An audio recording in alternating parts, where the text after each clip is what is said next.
Hi, in response to your question, I believe it was about asking me more about the 2/3 amplitude, and then you said interval steps, so I'm presuming that you want me to talk about how is it that I came up with the 2/3 part from my height, from the amplitude of my wave.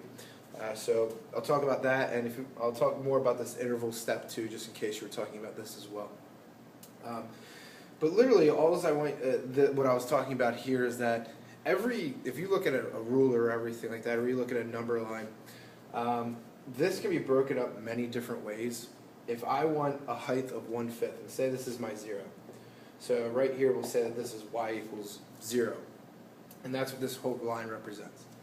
That if I go up 1/5, that I can break this into an equal amount, where I can say that's 1/5, that would then be 2/5, that would then be 3/5, that would then be 4/5, and then that step there would be 5 out of 5 steps, which then gives you the whole number 1. But in my case, I didn't want to have it be out of fifths, I wanted it to be out of thirds.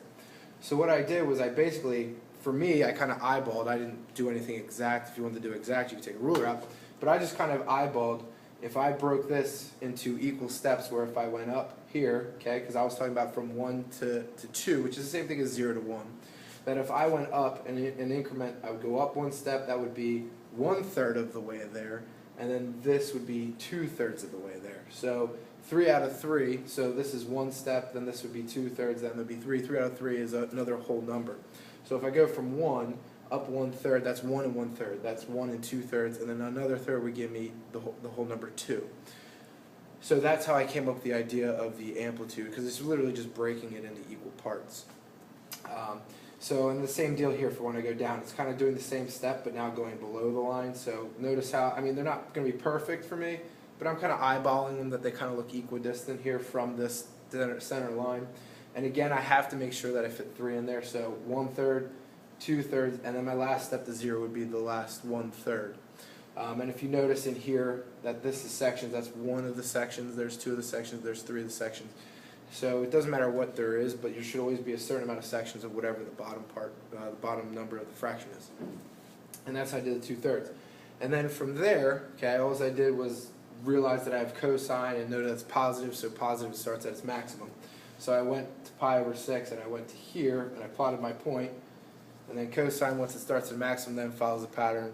The same as sine pretty much, is that after it's at a maximum, it goes to a 0 minimum, back to a 0, and then to a maximum. So went in here and pi over 3, put a point.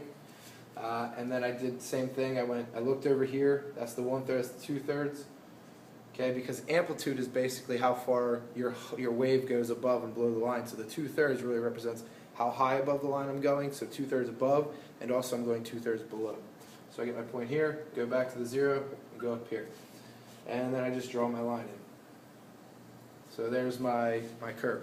The other thing you were talking about, I guess maybe you were talking about the interval step. So I'll just explain that, I don't know if that was part of your question or not.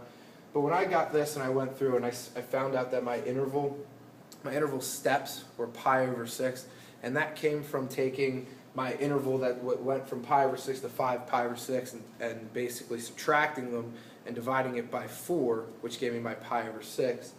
How do I get to this pi over 3? Maybe you were asking about this.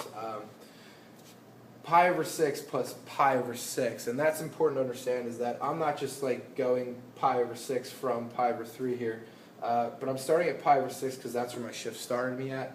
And then my next interval, so how do I get to my very next basically critical value, it's pi over 6 away. And that's found by just adding pi over 6. So pi over 6 plus pi over 6 gives me 2 pi over 6, and I just reduced it and put it pi over 3. And then from here I went pi over 3 plus pi over 6, but I just used the unreduced value of 2 pi over 6 plus pi over 6, which gave me the 3 pi over 6. And I just kept doing that pattern until I got my final answer, so I had it on my graphs. I hope that answers any of your questions, and if not, feel free to write me back again.